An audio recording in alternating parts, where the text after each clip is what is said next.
Hello, everyone, and welcome to Association Amplified Live, conversations for association leaders about growth, engagement, and digital strategy. Today, we're looking at association content through the lens of a television producer deciding what earns airtime and how to hold attention in a crowded media landscape. Carolyn Shomali has spent 20 years working in that environment before bringing that editorial perspective into the association space. And she's joining us to share what that lens can teach us about content decisions. Welcome to the show, Caroline.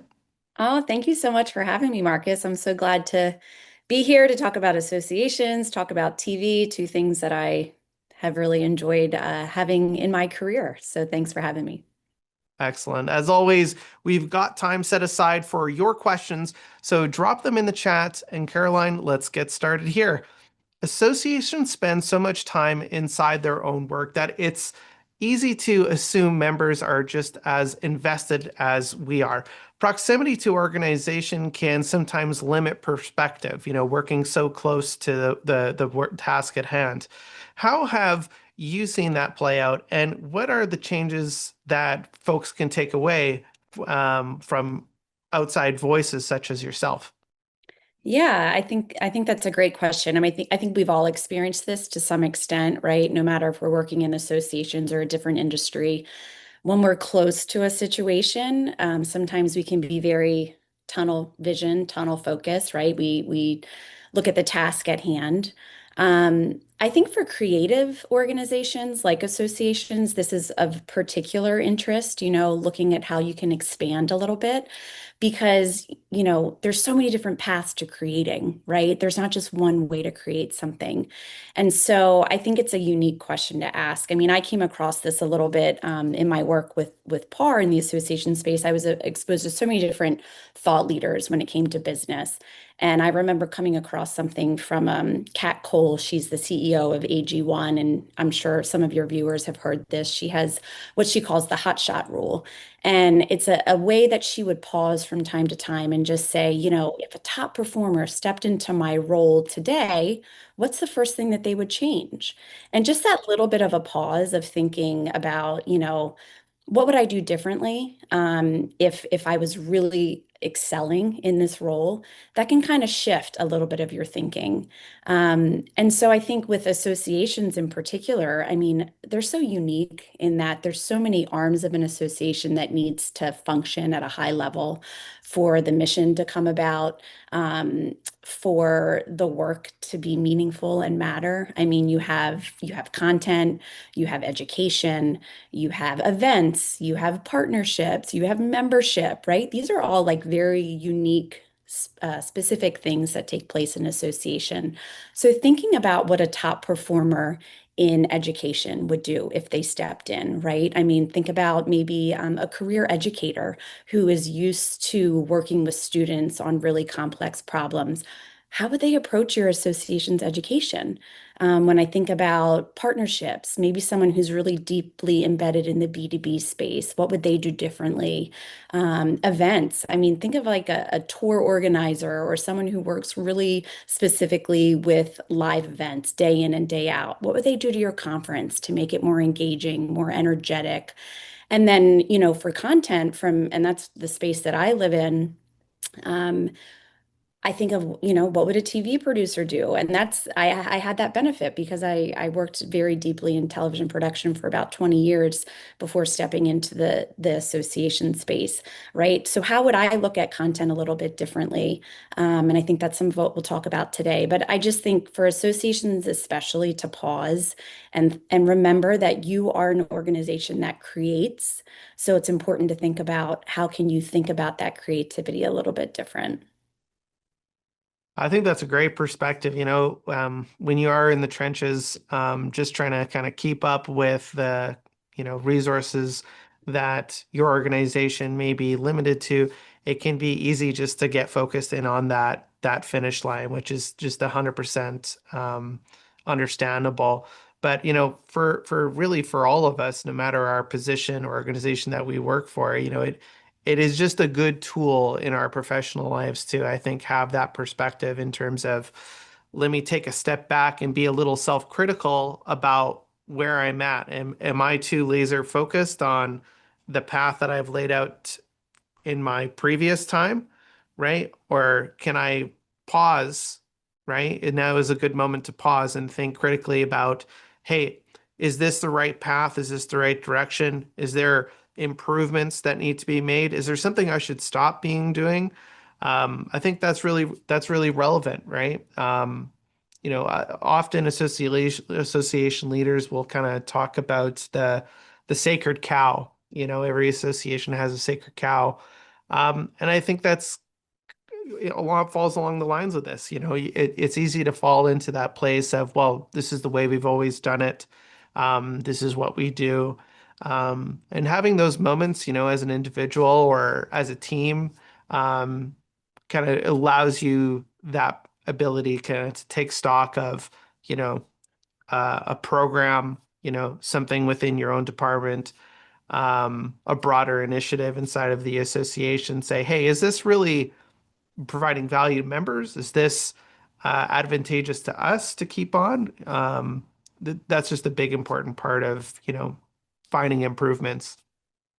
Sure. Yeah. I mean, I think sometimes, and rightfully so, we have to focus on the process of our work, right? We have to focus on the task at hand. And sometimes it's easy to get, I don't know if complacent is the right word, but maybe just caught up in the day-to-day of it. And so sometimes stepping back and thinking about what someone else would do in that position. And sometimes, actually, most of the time, actually inviting those other voices in, right? They can just give it a fresh perspective that we can't always we don't always have the time or the energy to give it ourselves. So I think that's an important piece of it.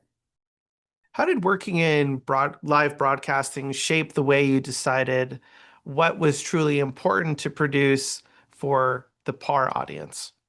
Yeah, I love this question. I mean, I think in keeping mind with some of the things that I had just said, first, I mean, I don't know of your viewers who knows what a producer actually does. I know a lot of my family and friends ask me all the time, like, so what is it you do? Are you the one like pressing the buttons? So I'll just define what a producer does. So essentially, a producer is the one who determines what the story is that's going to be told and how it's going to be told.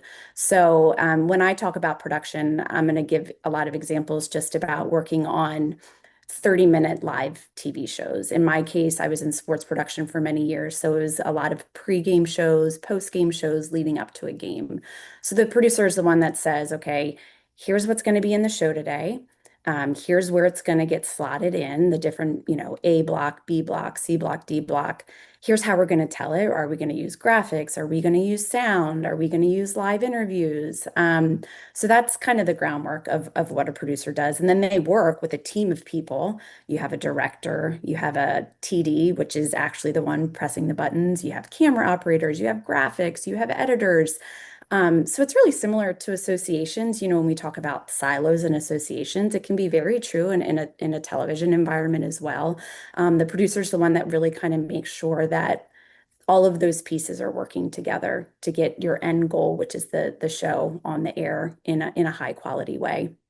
Another piece of it is shows are limited in time, right? So a 30-minute show, when that clock hits the end of the hour, your show's off the air. So if you still have things to say and you didn't get to them, too bad, time's up. So that time aspect is really important in live TV.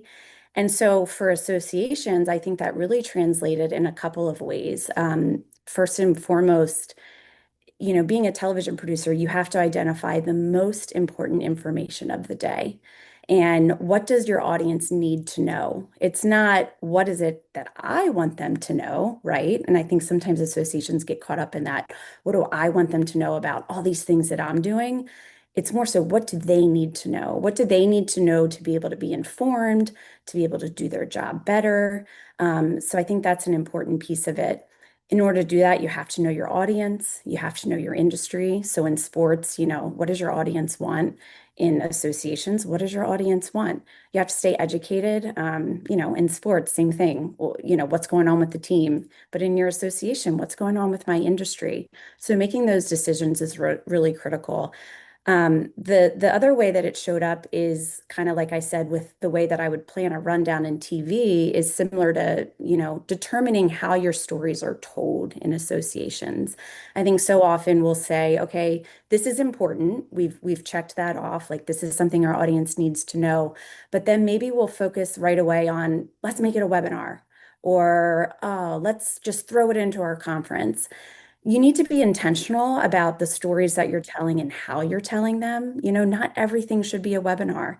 Some stuff requires a deep dive, some stuff doesn't. Some things could be an article, some things could be a LinkedIn post, some things could be a community chat, or maybe it is a session at your conference. So you really need to think critically about what that moment calls for.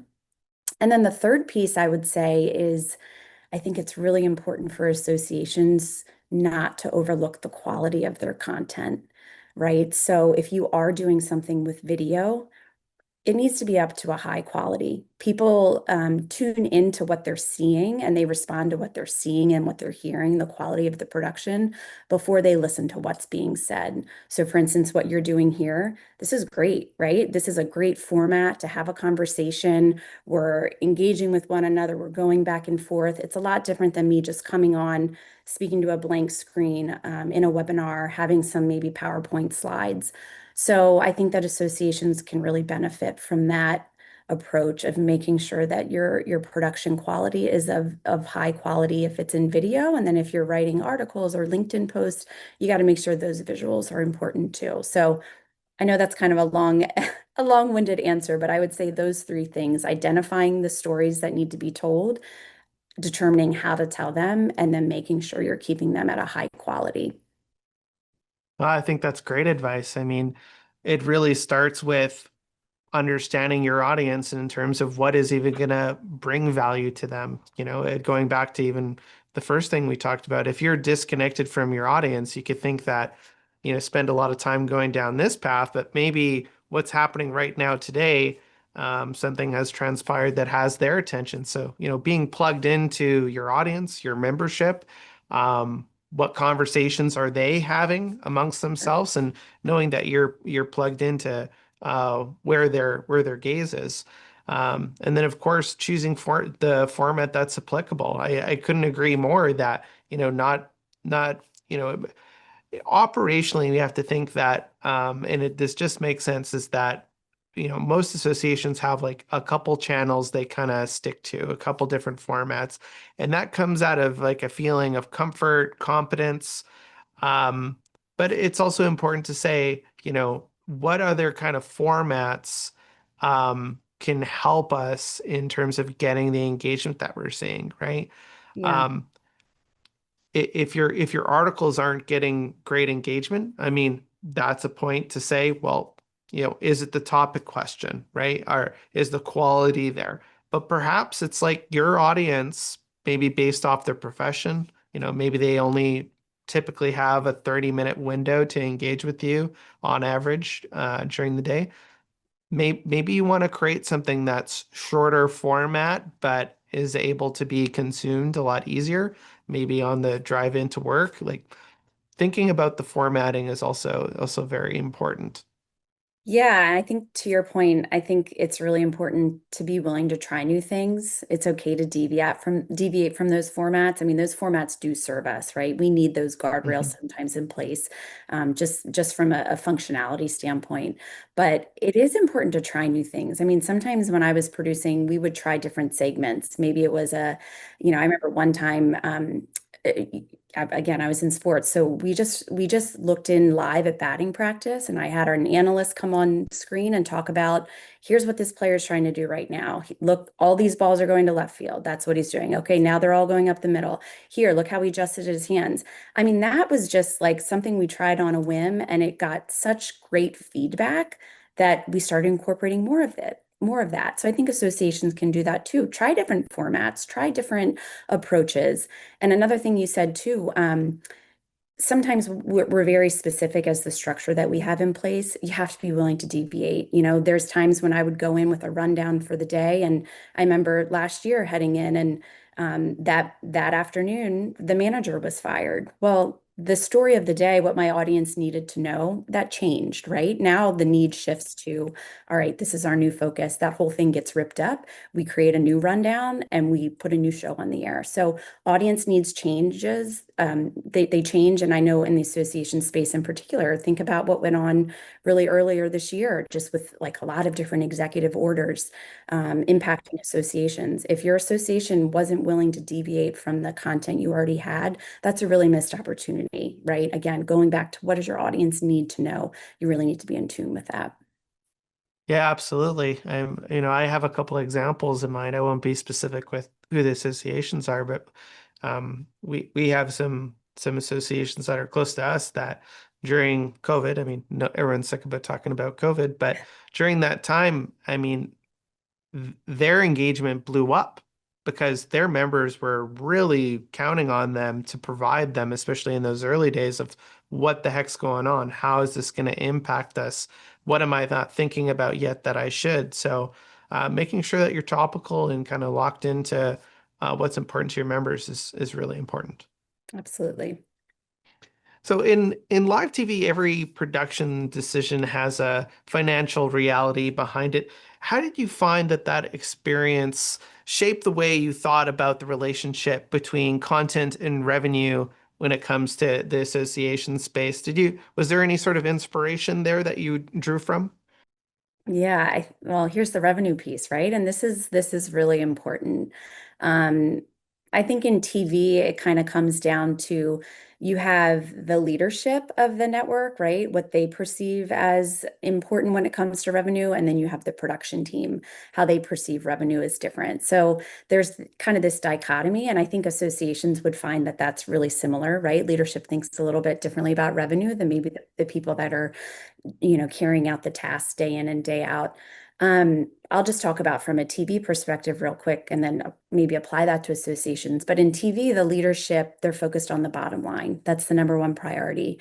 You think about regional networks, a lot of times, the sometimes networks are owned by a team, a specific team.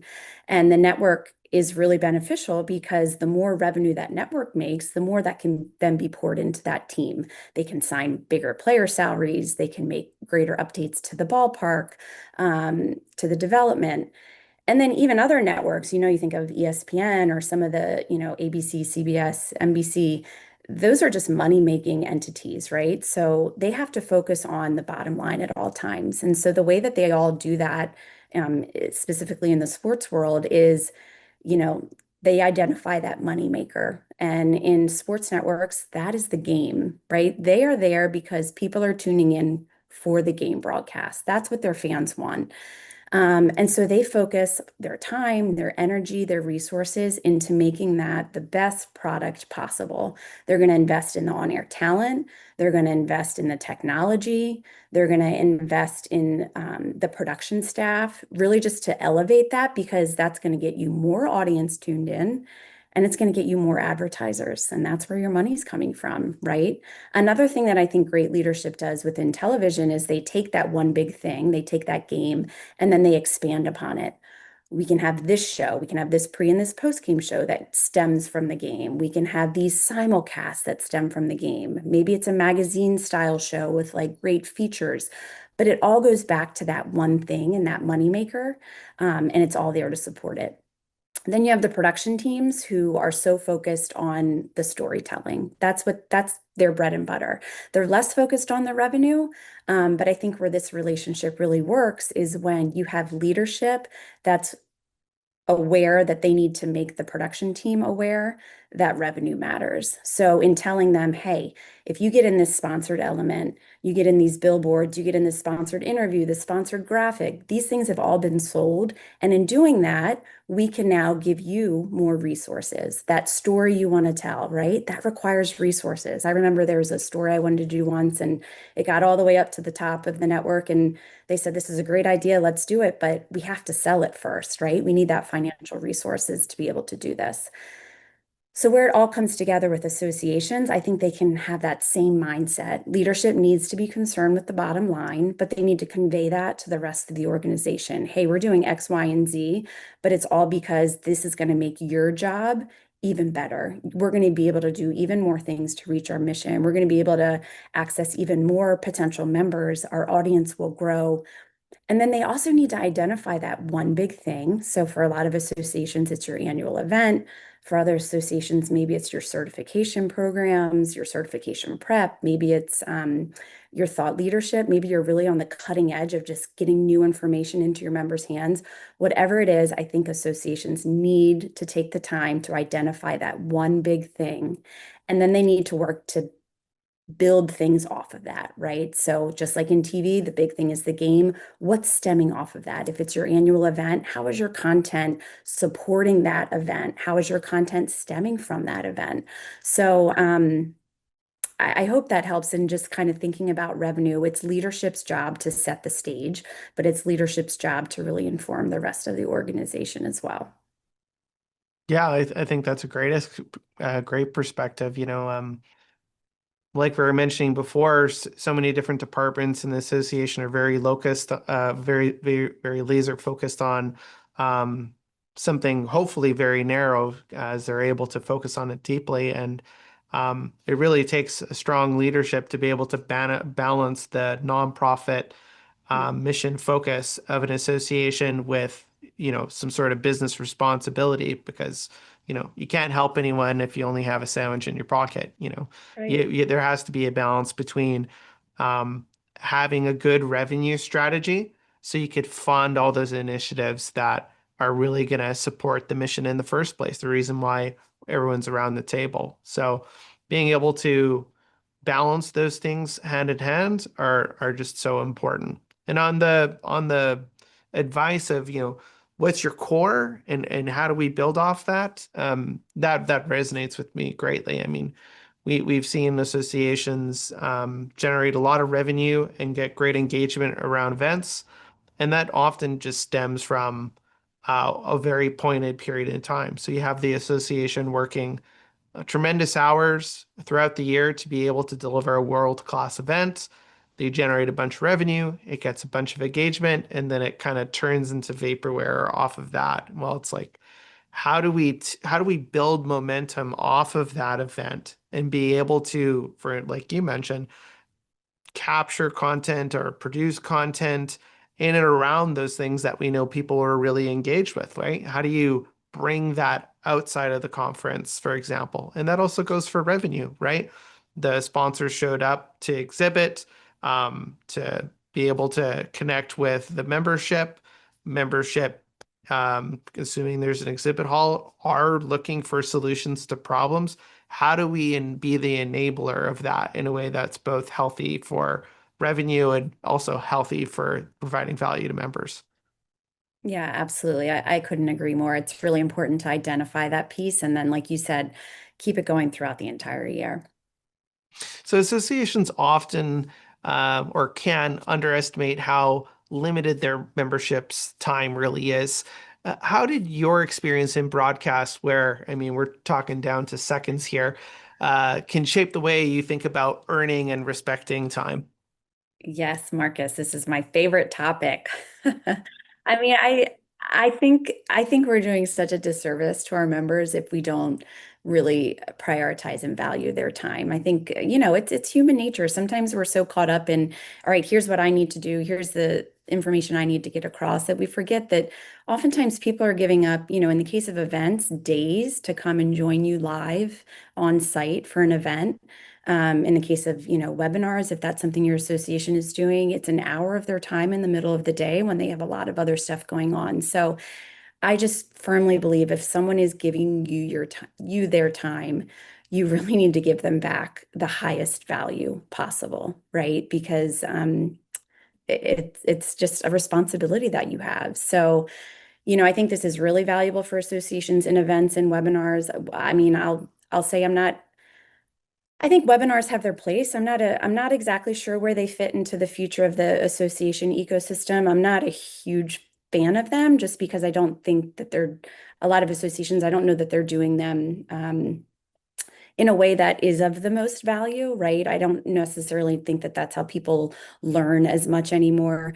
But I will say if it's something that your association is doing, work hard to get better at them, right? Bring in a high quality production to help make it something that, again, that engaging, that entertainment piece. When I think I alluded to before, when I structure a rundown, there's four blocks: the A block, the B block, the C block, the D block. The A block, if we're thinking about it in terms of a webinar, the A block is where your most important stuff goes, right? That needs to be your hook. So at the top of your webinar, you need to make sure that like the most important information is starting to come across. It's also where you set the stage for the rest of the show. Here's what we're going to be talking about. And you keep teasing that throughout. The B block is usually where you start to dive into some of the nitty gritty of the information. So in the case of webinars, maybe that's some case studies. Maybe it's how it's applying, the information that you're sharing is applying in your work. The C block is sometimes where, you'll tie up the loose ends. So in TV, it's maybe like, here's the lineups, here's the starting pitchers. In a webinar, it's okay, here are some interesting points that you need to know. This is what this looks like in application, some different considerations, but this is really just a tiny bit of it.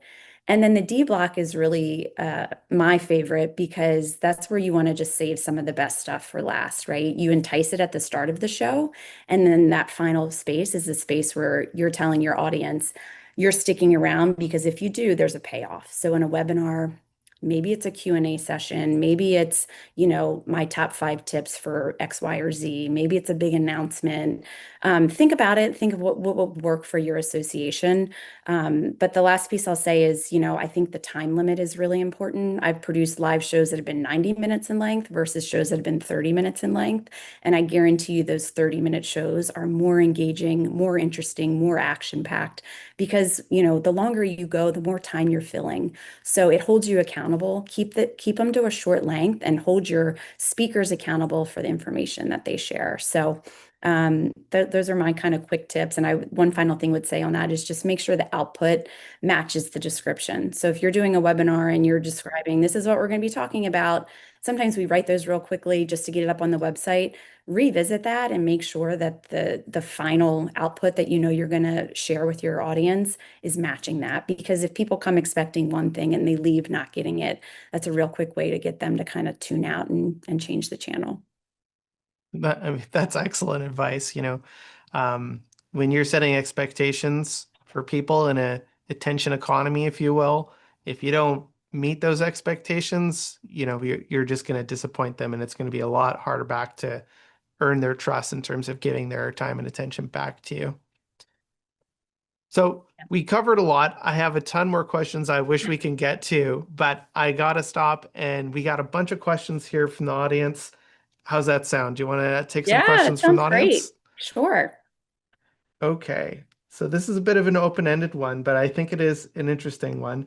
Do you think we would benefit from having a producer for our own content?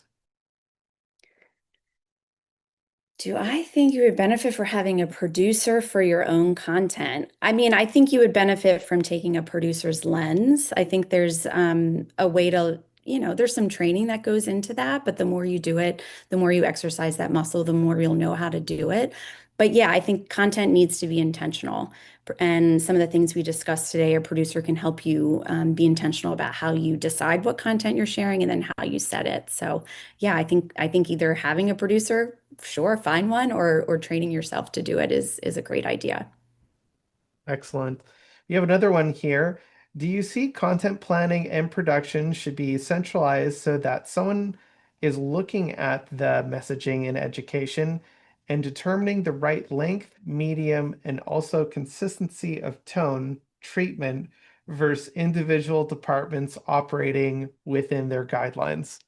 Yes, yes, yes, 100% yes. I mean, I think that again in TV, we would have production meetings between the producers of the games, the producers of the pregame, the producers that are doing the digital content. There has to be some cohesion between everything, because your audience really deserves that. Some people might be tuning into one space and not another, so there definitely needs to be some cohesion. I would also say, you need to be cognizant of the voice that you're sharing throughout, right? So education's messaging has to be similar to, the messaging of membership or different content spaces. Associations work so hard, I think, to solidify, okay, this is what our voice is, this is what we want to convey. But often they forget that, the voices that you invite in to use on your platform, that ultimately becomes your voice as well. So you need to be really cognizant of those voices that you're sharing, the voices that you're elevating, because, people don't say, they don't think to themselves, oh, that voice has nothing to do with this association. If you're elevating a voice by default, that becomes your voice as well. So you need to think long and hard about that too. But yes, bring it all together. There needs to be a cohesive plan. Fantastic. Caroline, one last question before we go. If a leadership team wanted to strengthen how they elevate content decisions, what is the single thing that you would recommend them take into consideration for change or make the biggest difference? Yeah, I would say think like a television producer. Realize that people can change the channel. It's hard to get them to tune back in. Um, if you have members that tune out, it's hard to get them to tune back in. So be strategic, be intentional, and really just prioritize it in a way that is of the utmost priority, and just be cognizant of it. Fantastic. Well, thank you so much, Caroline, for being here. One parting message before we go. Associations don't really have a content production problem. They have a content judgment problem. If you're curious how you can easily be able to evaluate the value proposition, head over to tailwinddigital.com/audit, and we'll go through and review your site and walk you through what's working and what may be getting missed. Thanks for everyone for joining us on today's episode of Association Amplified Live, and we'll see you next time.